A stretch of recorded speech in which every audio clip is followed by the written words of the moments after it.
আমি আজকে আপনাদেরকে লাচ্ছি বানানো দেখাবো।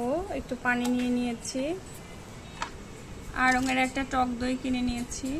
এখানে আমি কয়েক চামচ, গোল চামচ দিয়ে আপনারা পানির মধ্যে টক দই দিয়ে দিবেন।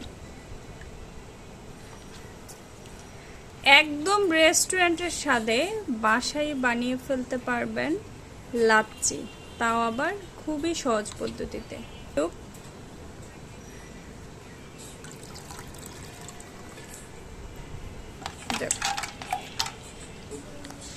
সবগুলো আইস কিউব দিয়ে দিলাম। এখন চিনি দিয়ে দিব পরিমাণ মতো।